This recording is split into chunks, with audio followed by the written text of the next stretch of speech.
We're back with another episode of the Here's the Deal podcast, the Max Baker Jr. story. And Jeff, you're going to have to fill me in. Which number are we on? It's number 43, Jay. Number 43. Max, did you think we would make it this far? Number 43? No.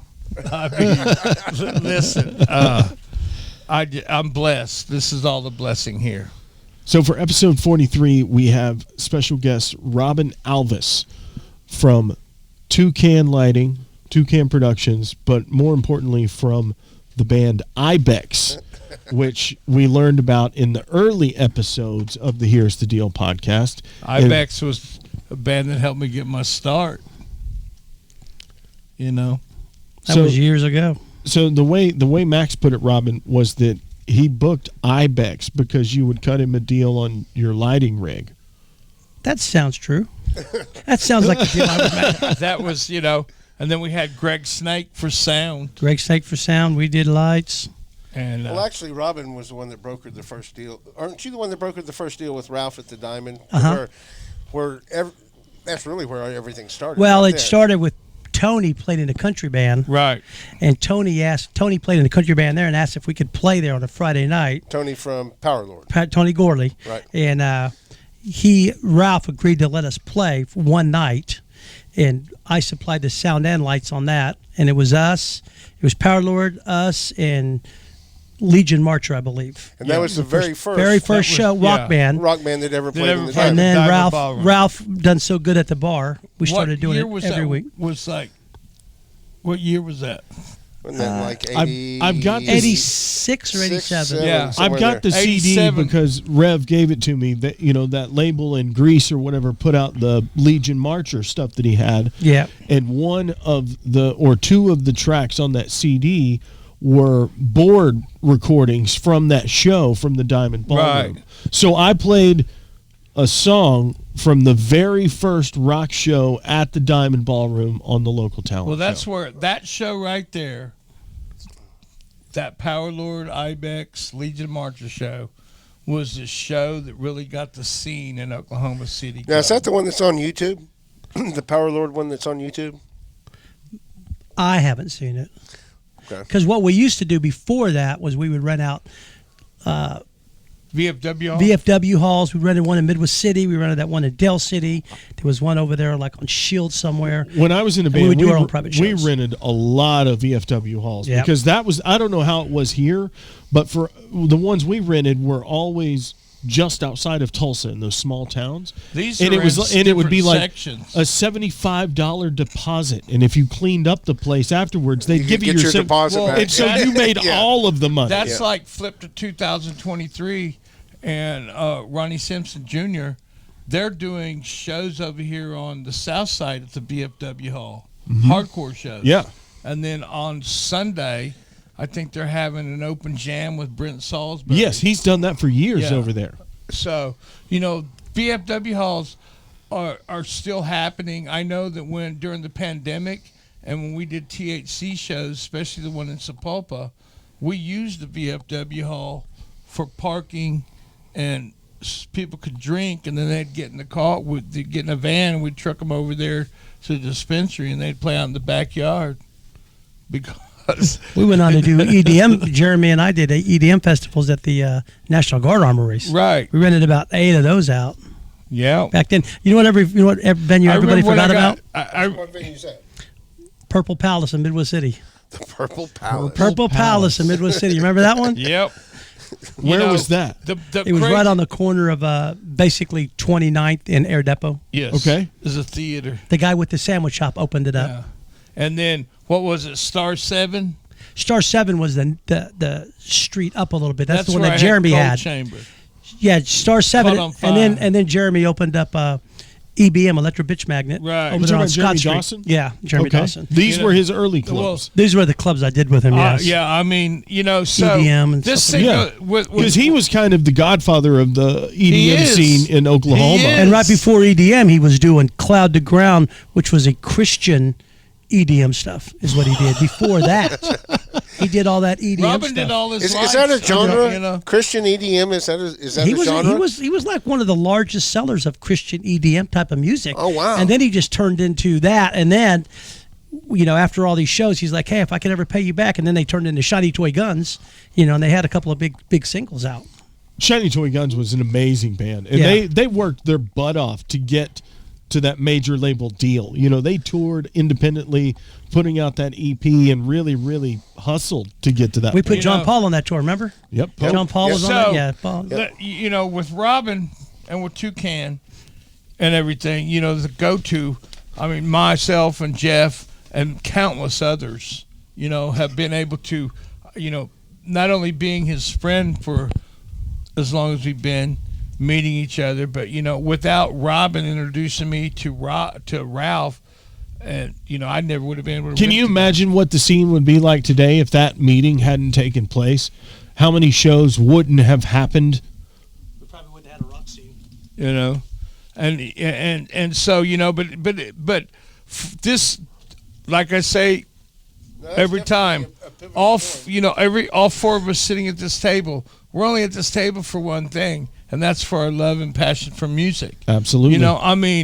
Robin Alvis is one of the only guys that I know that I can say from the ground up, I've went it a different way, but he's done it this way, and he's still in the scene. He's still he's still relevant today.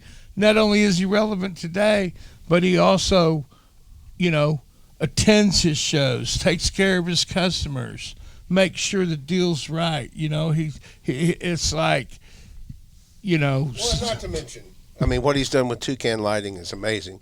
I remember when Toucan Lighting was in your mom and dad's garage in Midwest City, out behind their house. We still have that garage. And you had the chocolate van and everything you owned. You remember could the put big wooden trailer that we made? Yeah, but you know big what? wooden gigantic trailer looked like a hearse. It also goes back to your parents believed in what you did. Oh yeah. And so. And now Toucan is a huge business. My parents were the greatest on that. As of right now, just ask him, what kind of tours are you doing? From a garage to where you are today? How many tours you got on the road right now? Right now, we got gear with REO Speedwagon. We got George Thorogood, Stoney LaRue. We're fixing to go out on a 2-month run with Halloween. We got... You just got back from doing Co-Wetzel. Co-Wetzel. We got Co-Wetzel.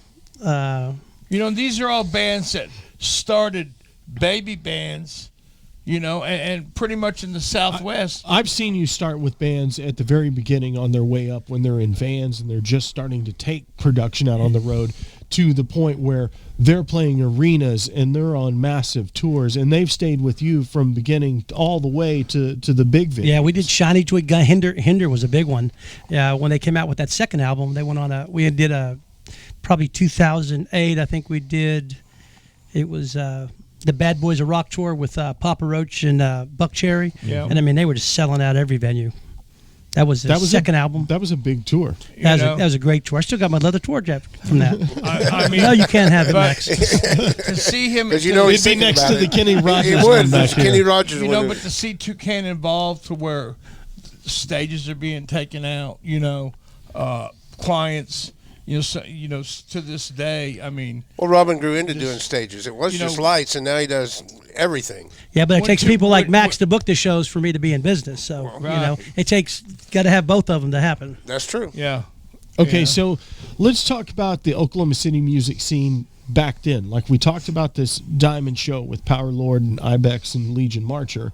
What were some of the other bands that were in the Oklahoma City music scene that were playing shows back then as well, Robin? What was Black Star? Okay. Black Star was real good. They was a Jet Star, really good band, and their singer actually played David Story played in high school with us. Okay, so he was a singer with us, and that was probably. He lives in California now. Yeah, he lives in California, and he still does stuff live on YouTube all the time. FX. FX was another one. That was Carrie Staten. Yeah, they were good. And Ecstatic. Ecstatic. Yeah, Static.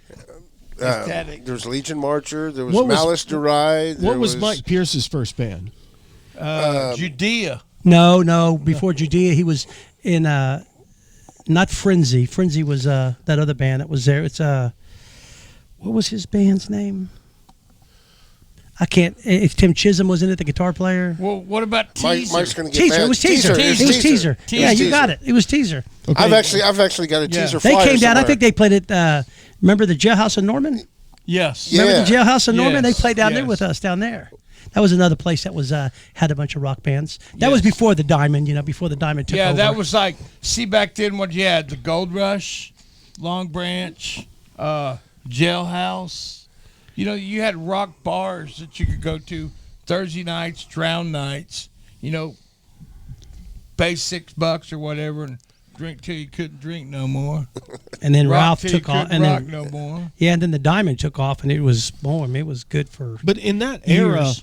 rock music really was the mainstream. That's what everyone was listening to. When you went to a bar, that's what you wanted to hear.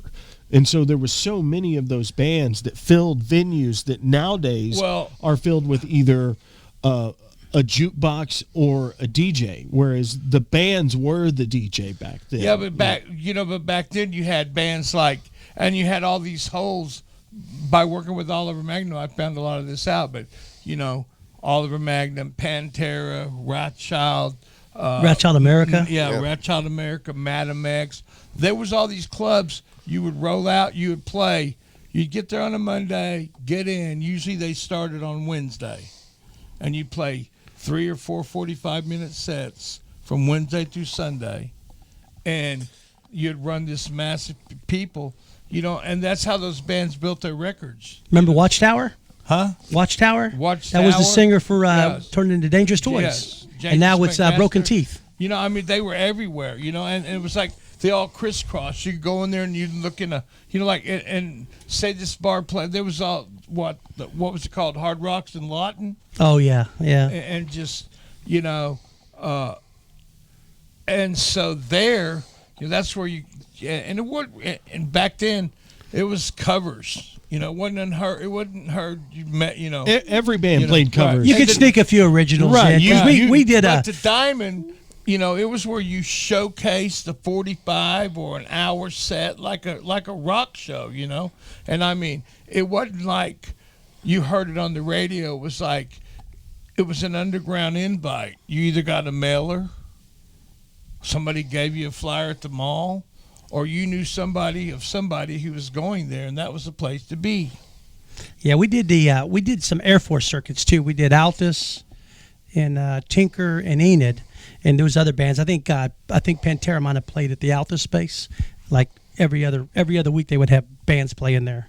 I remember Pantera probably when Terrence was singing before Phil. Before Phil.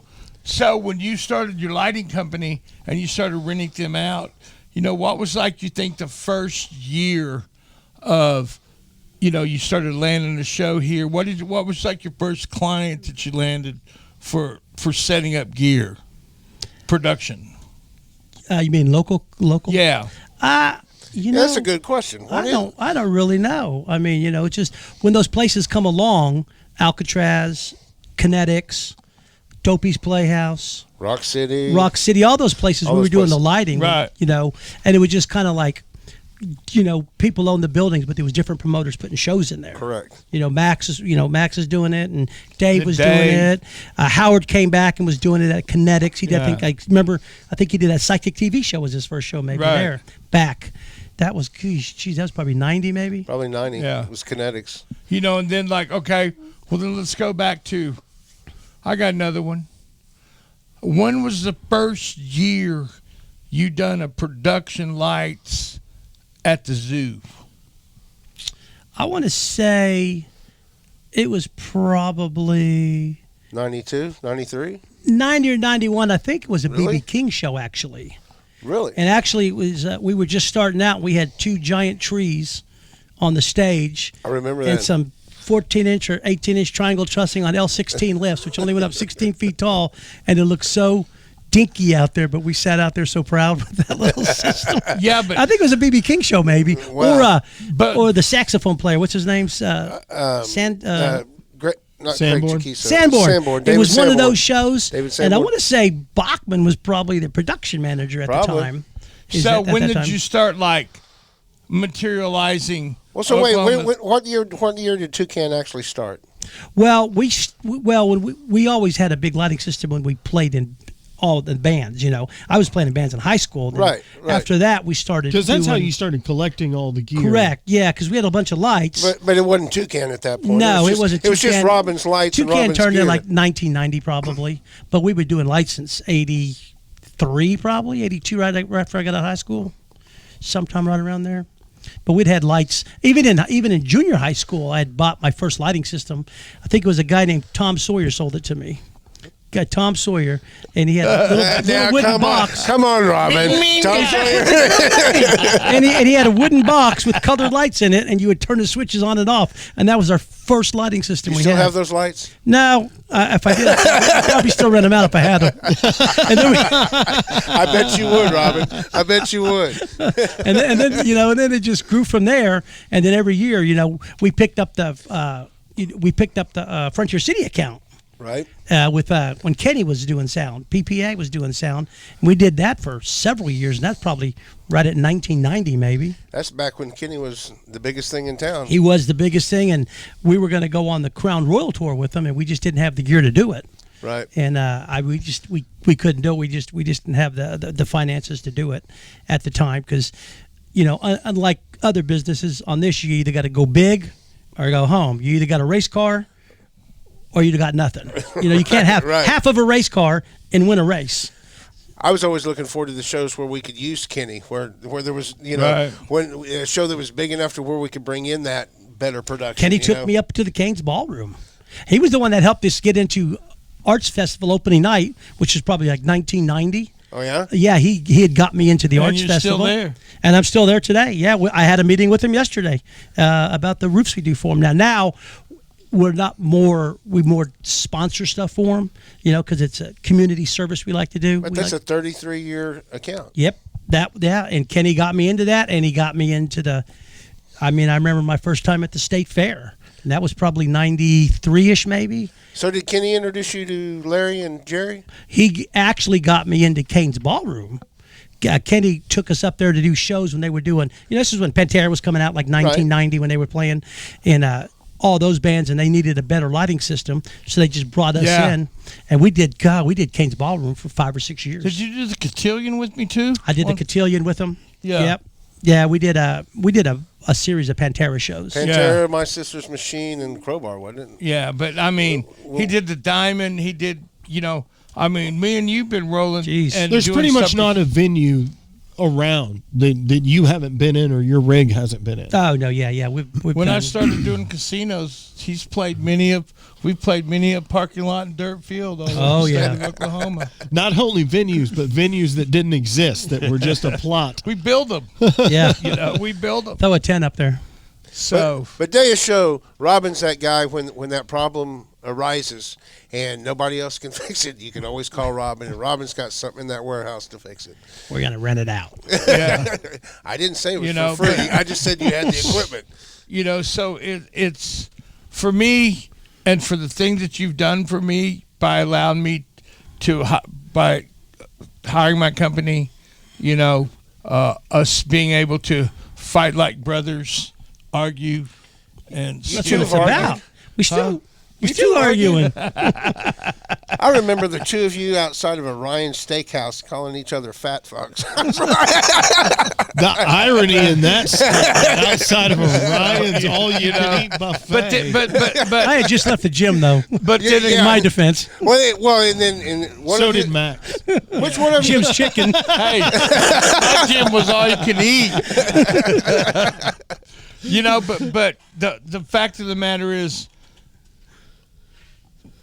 I wouldn't. Here's where I'm at. If I was when I go and do production wherever I can, whatever I can, or I'm part of something, you know what? It's good to have the people around you that know what they're doing. It's a love relationship. We love to hate, I too. can't think of another person that I'd rather have in my corner than Robin Alvis and Toucan Lighting, because at least I know, when you're doing a show and it's your production, there's a lot of weight on your shoulders, so you need to make sure is that company and those people over there the ones for the job, and I cannot say it more than once, more than twice.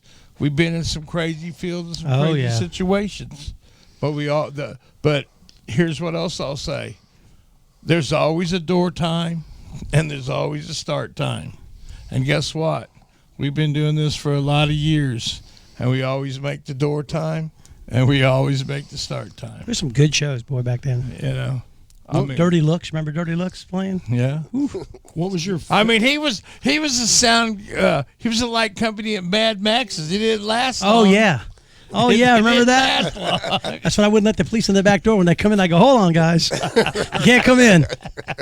Robert, we didn't know anything about security. One time he said there was the police coming in, and he tried to stop. I tried to stop him coming in. You can't come in here. Private party. Private party. Oh, that was some good shows there. Black and Blue. I didn't Warlock. know. Yeah, it was Black and Blue. You know what's so funny is I was just doing a show. I was doing a private Tom Kiefer show 3 weeks ago up in Tulsa, and that sound guy, it's like probably 88 when you did Warlock. Right. That dude walked in, and I looked at him and I go, Carl, Warlock. And he goes, how in the hell do you remember that? And I go, I just remember you, Carl. Well, It's like 88. It's like Jolly from Skinny Puppy. It's like You Jolly. can't forget that guy. How would you forget the guy? He said it was a pirate. He's not a Oh, I remember at Mad Max's is when you gave me the demo tape to Cinderella on a cassette. That was when through when they David. came out. Yeah. Right when they came out. Wow. I think I still have that. What was your favorite Oklahoma City band besides IBEX? Obviously. I mean, all of them back then we were all rivals, so we all disliked one another. But looking back now, there was a bunch of good. Powerlord was really good. They were the first metal band. I remember going down. They lived in Del City, and I'm driving down. And these guys are just sitting on the porch, and I'm like, and a friend of mine had either played bass with them. Brian knew him, and he brought me into their practice. And I mean, these guys were just heavy before heavy was heavy. It was like heavy music. And I remember our first show, probably maybe 83 or 84 at the Midwest City VFW Hall, and they just come out doing the die, kill, and everybody's just standing at stage. We'd had an old VHS tape of it, and the people are just standing there looking at them. People loved them. I mean, it was crazy. And then you had, without Powerlord, there wouldn't have been, Oliver Magnum. Forte. There would not be I mean, Forte. they were the first metal band I'd ever seen because everybody was playing. There would Motley not be Crue, a Forte if there never was a Powerlord. Oh, no. I mean, those guys were like the leaders of they were ahead of their time. heavy metal. And they were heavy metal in Oklahoma. It's something like you ain't never seen. I mean, it's just coming out with double bass drums pounding. Good Lord. I mean, they were a great band. And people would be lined up to pay their $5 to get in, We went down, and I went down there with them when they recorded their album in Texas. I think it was Studio Southwest. They recorded it, and by me bringing them down there, they gave us some studio time to help them, help us get our stuff. So they had actually recorded before us, and then we recorded after them. You're talking about very talented country players. Oh yeah, they're badass. Oh yeah, their dad they're badass metal, but they're badass country too. And that's how the whole Diamond thing rolled because they played at the Diamond They were Country. kids and they were in that pickup band. So that's the connection. That's why it all started for metal and rock. Is all because the way. They were in a country band and playing they played the Diamond all the time. And Tony and Bob or Bob approached Ralph about doing a metal show because we were renting out VFW halls and it just didn't work, And you had a place like the Diamond with a ginormous parking lot. I mean, it was fantastic. And his Fridays, where they really got it was his Fridays were never the ones that took him home. Saturdays you couldn't move. Yeah, he had a DJ in there and had all the in colored one night, lights in one night, the urban cowboy look. I mean, they could be open one day a week and you'd kill it, but he for some and you talked him in, and it was like a place where kids and people could go. They were into something that they had never seen, and then for years, then Ralph Jr. took it and. He loved everybody to come there. Oh, yeah. God, my first thing was with Ralph Sr. Ralph Sr. and Jr. at the same time, both of them gang banging down on me about, you're not going to do this, you're not going to do that, son. You don't know what you're talking about. Water. You don't get no Water here. Dollies? Aren't you a little old to be playing with dollies? What do you mean you need three circuits of 20 amp power? That's unheard of. A ladder? Didn't you know you were going to need a ladder when you left the house?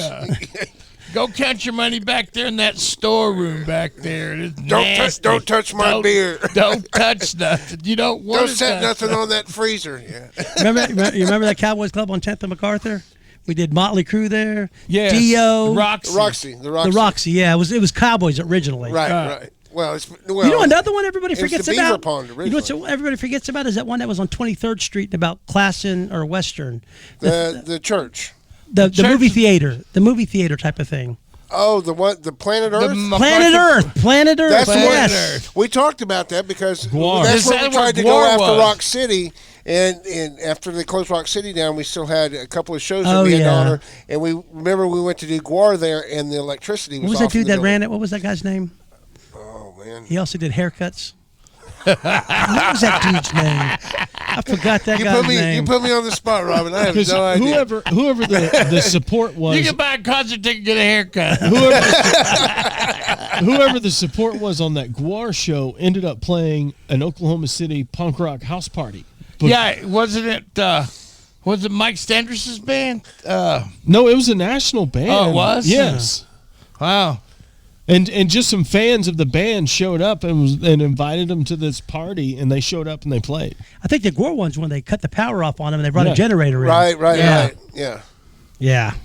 Oh, yeah. So Robin, what's fun times? what's Hold on just a second. Speaking of the Roxy. Hold on a second. Speaking of the Roxy, so we were out at doing the auto show at the Bennett Center, and we were storing all of our cases in the Centennial Building. You know, what it used to be the Garden. What is it? Garden Building or whatever. Home and Garden Building. Home and Garden Building.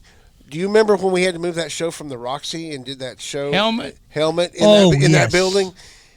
It's funny because when we're putting cases and stuff in there, in the echo and that thing, and I was telling somebody who was there. You're talking about the Round Dome. Yeah. It's like we actually did a Kitchens concert. of America building. Yeah. Kitchens That's of What do they America call it building. now? The Modern Living Building? Centennial Building now. It's the one right behind the fair at the stage now. Right. And I was listening to how that thing echoed in there, and I was like, we did a show in here That's one probably time. the only Like, show no, we ever you did in there, huh? I think it's the only one we ever did. Yeah. Yeah. You only They need to had do a one. They had a tattoo show there or something with live bands there a few years. Bad acoustics. It was a nightmare. But nothing as bad as acoustics as when it was the TNT building. that was loud. Oof. What about the TNT building? Yeah. Oh, with that echo when you could throw down there and throw back. Oh yeah, we did Marilyn Manson show in there when everybody was protesting out. We did Marilyn Manson there. We did the MTV. The Made in tour Oklahoma there. building was a little better. White Zombie played there.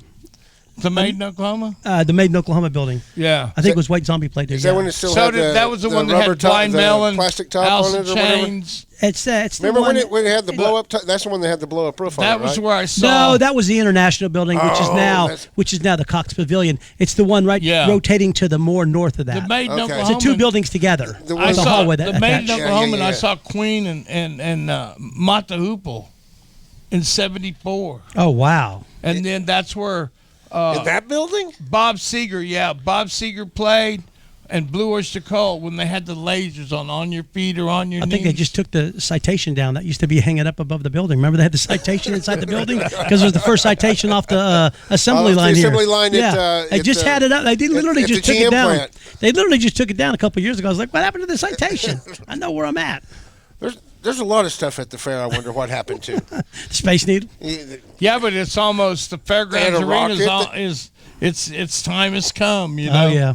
They're down there tearing it up. Getting ready to tear down the old Ice Capades building, which turned it into lots of shows there. Jim Norick building. They used to have a swimming pool on the roof. Remember? Oh yeah.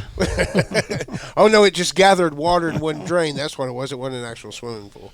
Robin, when you started buying lights and doing production for your own band in the 80s, did you ever envision that we would be where we are today with video walls and all the graphics. Oh no! And the things that you can do on stage that look real, that look lifelike, that is He all was just more into park hands. it's just all a video wall. Power it up. No, it's actually changed so drastically. I don't think anyone could have seen that quickly. coming. And the thing is, if you don't keep up with it, you're just going to get left behind. Left behind. You know, it's just like, I mean, it's just, you know, you went from, you know, trees of lights to trusses of lights to big lots of trusses of lights, and then back down to smaller rigs with moving lights because one light can do all colors, you know. Right. Now you're up with lasers and video walls, and now it's even more video wall than lasers. I mean, we've got Granger Smith tour out right now with video, Co-Wetzel with video, fixing to do the Halloween with video. And we're not talking just a video screen. Talking about I mean, wall. it's You're talking incredible. about massive, you know, I mean, it's like huge. interaction video because, like on the new Co-Wetzel tour, it's all interactive with video and stuff going on. And the whole saloon in the back is actually, it's a real saloon floor, but the entire saloon in the back is actually a video wall with all the content created to make it look like a video, a saloon. And You it's, know, it looks phenomenal. What used to be sets that were built and made to be built and come apart and go into a truck and go to the next city, now is all done graphically on you just video take it, walls. you just have a laptop with Resolume and hit the button and go. Yeah, it used to be if you had a big light show, what is it, 120K is what And they then wanted. they went to Yeah, you were going to get 180K. 16 or 180K, 20 right. trucks. and now they don't care about those parking. You know, lots, do they? now those 16 or 20 trucks have came down to 6 or 7. And the show was so much better, the lighting it's was all, so much you know, better. your sound is smaller and louder.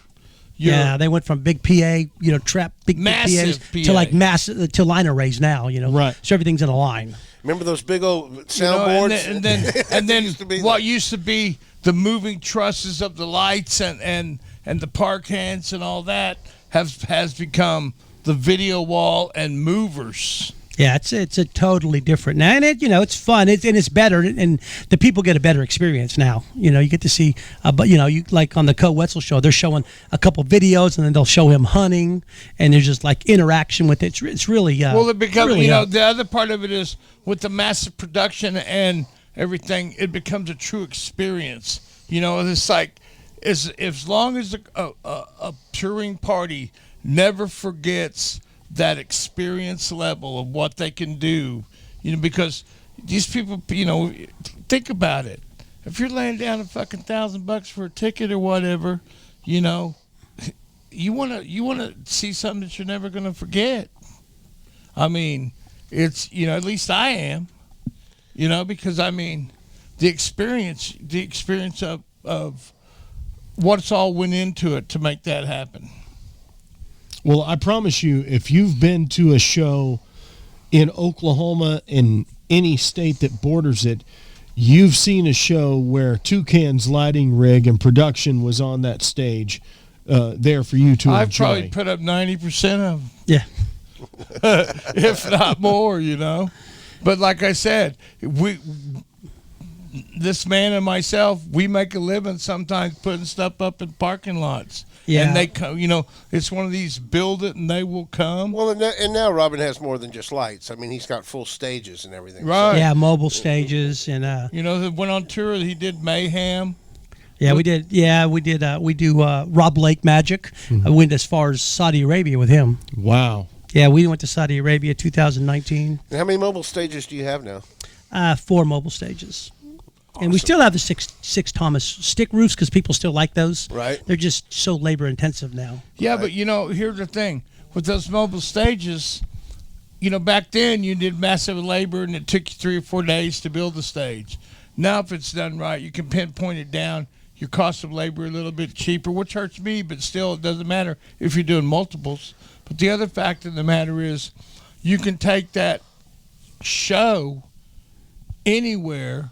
And, you know, if you're in Podunk, Oklahoma, and you set that show up, they're going to get the same show as if they would have went down over here Absolutely. Oklahoma City. Yeah, we'll bring, because we have generators too, so we just show up with our mobile stage, generators. One-stop shop. All we need is a band to play. So Robin, when And I'll bring out a guitar if I have to. I was about to say, I'll I bet bring you out a can make guitar a if I phone have call to. or two. If When you we needed first to. started doing shows like out at Remington Park, when we did it in the overflow parking lot, we'd have to take the Bill Jack stage out there. Oh, yeah. And build all that. And we'd actually build a little city out there, but it would take so long to do it.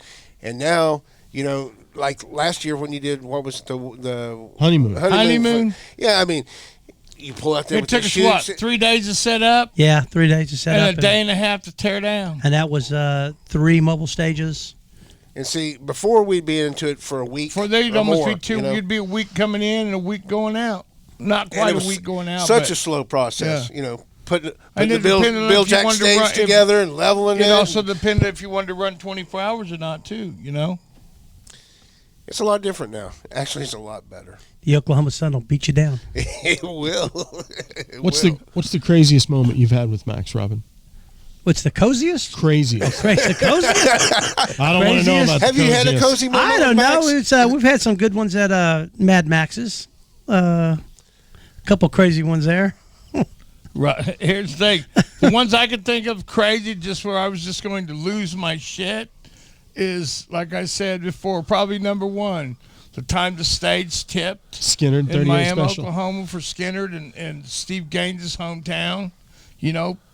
God rest Skinner's soul, Gary Rosington. But we tipped the stage. You say Steve, but you don't mention Cassie. She's the one who got him the Cassie damn Gaines. gig. Yeah. So that was Cass- your stage that got tore up out there? Well, In Miami?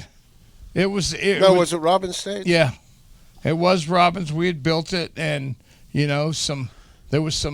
That's one of the craziest things I've ever seen. When I showed up and I saw the crane trucks holding the we the had to stage hire top, 2 I was cranes like, to hold it this isn't together. right. Something But- is but wrong here's here. the thing they about overloaded that. the back end. Here's about that. The production was overloaded on the Here's back the thing end. about that. Robin stepped it up.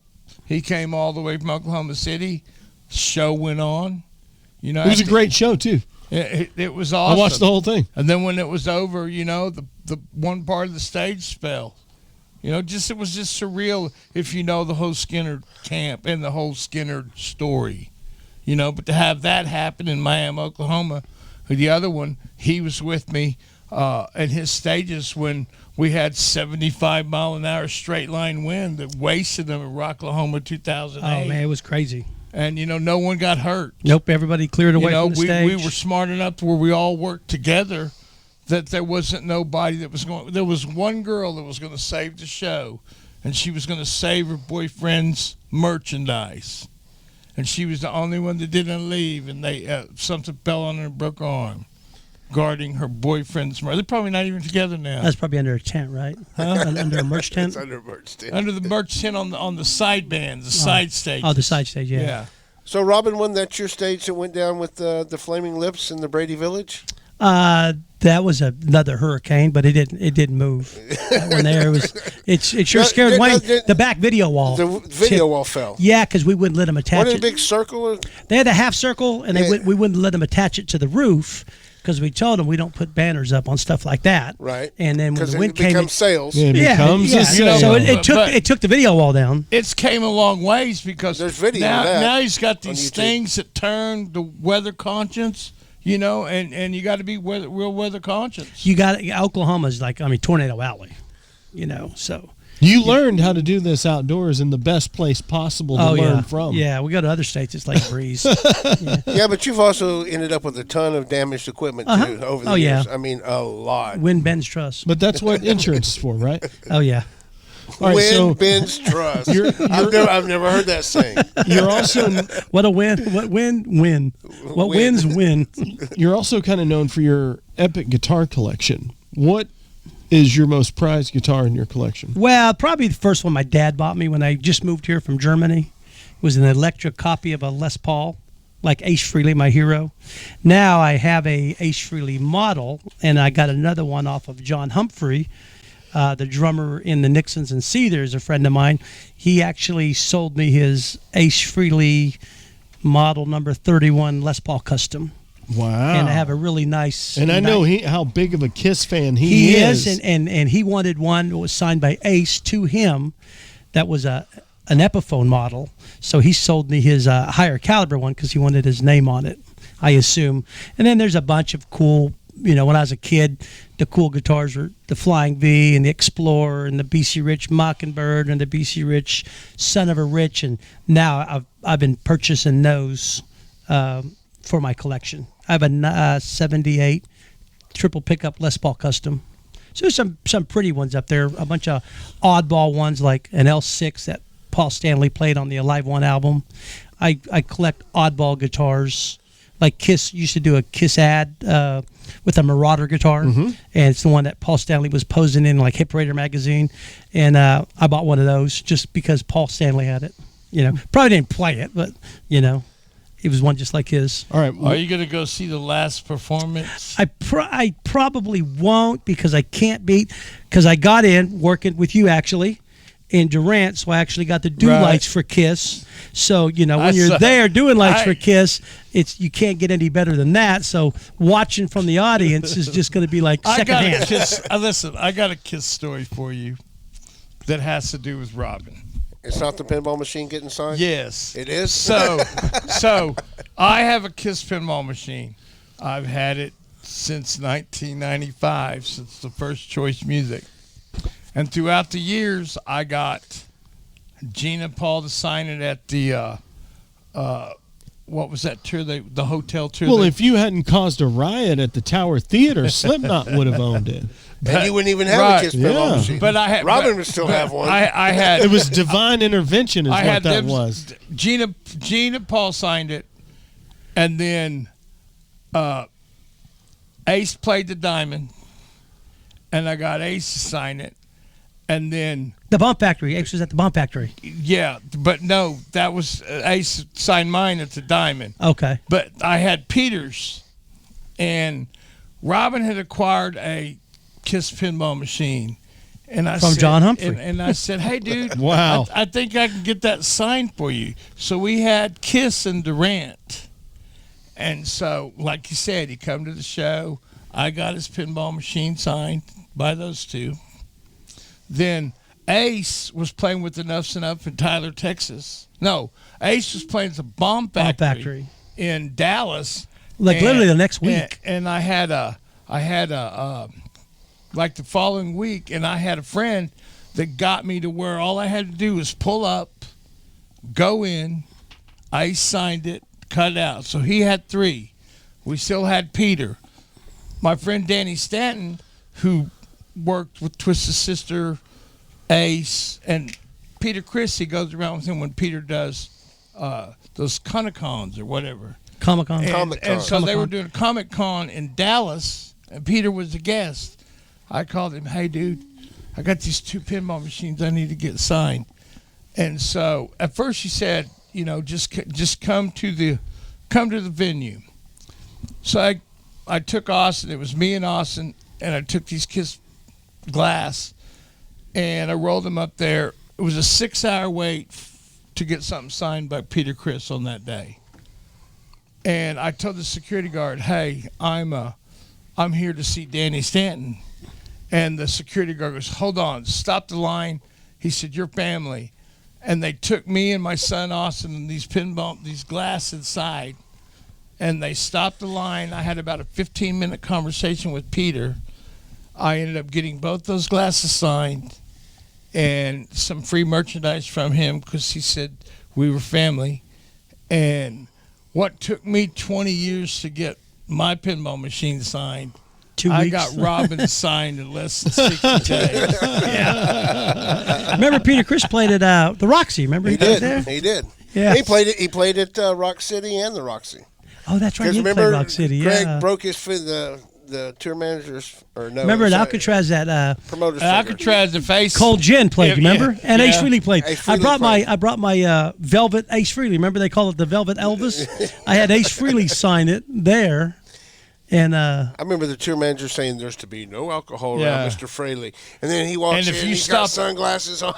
Oh yeah, I was asking. The lights were too bright. I was like, man, when I was a kid, I loved that tobacco brown Les Paul guitar you had. And he goes, Oh, I never had one. It's cherry sunburst. I go, I believe it's tobacco brown sunburst. No, it's cherry sunburst. I go, well, okay. And every picture's tobacco brown sunburst. Oh, that's ace. Boy. But those were good shows. Yeah, because I went and seen him right after that. Well, on the Trouble Walking tour when he played at Bronco Bowl. Faster Pussycat and Gary Moore and Y&T. Y&T, yeah, Y&T was the headliner. That was the last night before I went. What a lineup! Gary Moore too. Damn. Yeah, it was an incredible show. Yeah, Faster Pussycat on their first tour. Now you know who else played there? Johnny Crash was on that. Remember the Johnny? Very first. Yes, Johnny Crash was the opening band. Yes, Johnny Crash. It like started 5 in the afternoon. Oh, it was. It was long. That's but it was wild. good. Yeah, Johnny Crash. I was like, wow. And I bought their album after that. Those guys were great. Well, Robin, we appreciate you joining us on the podcast. We knew we couldn't go very far without you, just because you've been such a part of all of these shows and been in the scene and being in a band and a musician. But you've built a lot of shows too. Well, thanks for having me out here. I appreciate everybody here. Hey, dude, I love you like a brother. You're my friend. Always, Robin. Appreciate you, Robin. Right, fellas.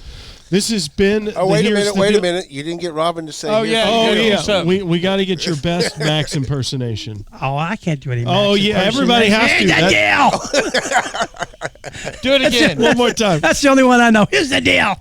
This has been the Here's the Deal podcast. Hold on. You don't know the one, Where's My Money? Where's the money at? Is that what it cost? That seems a little high to me, Robin. Can you give me a deal? It turned in from, can you give me a deal to here's the deal. Exactly. Changed a few front words out. It used to be, what's the deal? So What?